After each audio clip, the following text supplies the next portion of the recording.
So the name Financial Pocketknife, where did that come from? What is the Financial Pocketknife? And so, as you just said, it sounds very confusing, Yeah. this whole product, and it is very confusing. So, as an educator, one of the things I want to do is make it as simple as possible and use metaphors. So, if you think about a regular pocket knife, we have one here, right? Yep.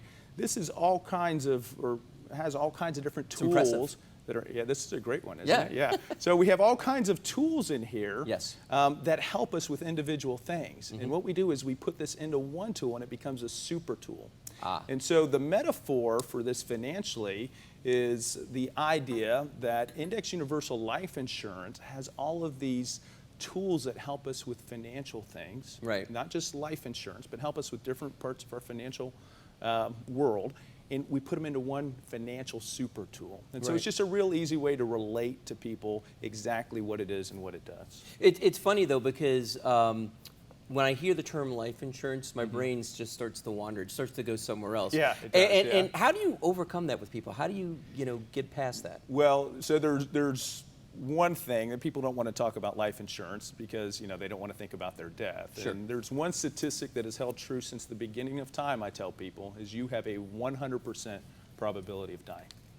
You're absolutely going to die, right? That's so true. It's really a question of whether or not you want to plan for it appropriately with your family and what you want to do when you die. Sure. So that's one issue, and the other one is, look, some of this stuff is rather boring. So.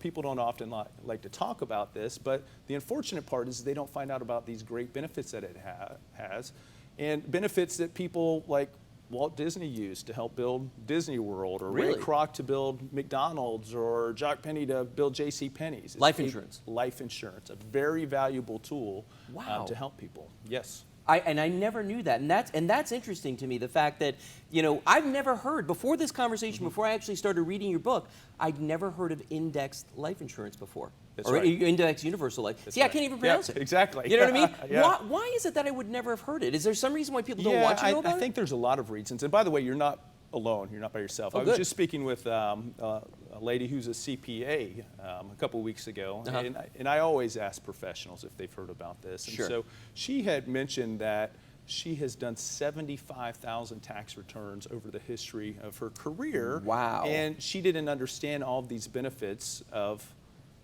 Index Universal Life Insurance. And so I think there's several reasons why people haven't heard about it. First of all is just an educational challenge with our school system, frankly, right? We were it's talking getting about that better. earlier. It's getting much better now, especially at some of the university levels.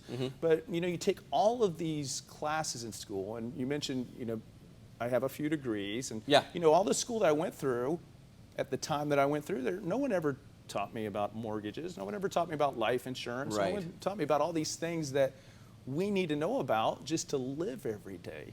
We took astronomy, took 5 years of French, took all of these things. So our school systems are not teaching these things in school. And so where does somebody learn about these things? Well, there's a couple ways. One is through their financial advisor. Now, there's a herd mentality in our industry where all the financial advisors are taught just to go and work with the affluent.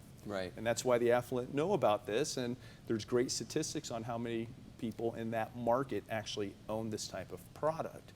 But they ignore the middle class or the upper middle class, and they don't teach them about this. So where do people turn? A lot of times they turn to a show on TV or something on the radio, and they don't understand that those people are on those shows for reasons, entertainment. Just because they're on a show doesn't mean that they're experts in this area. And for those of us that are considered experts in this area, when we listen to these shows, we cringe because some of the things they talk about just really don't make a lot of sense, and they're a lot of times just flat out incorrect. So if you're someone watching this right now and you're sitting at home, you're saying to yourself, "Man, I went through school, I've got a degree, I didn't learn any of this stuff." That's right. Well, that's most of the country. There's only 4 states.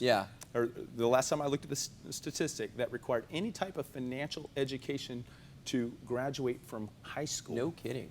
Only 4, and they're not big states. Well, and if you think about it too, by the time you graduate from high school and you go to college, you're already starting to get financial responsibilities. That's And for so many people, they wait so long to start planning anything. And I found that this was a great resource for someone like myself who thinks that I am smart. Yeah, you know, exactly, roughly, yeah. you know, a little bit.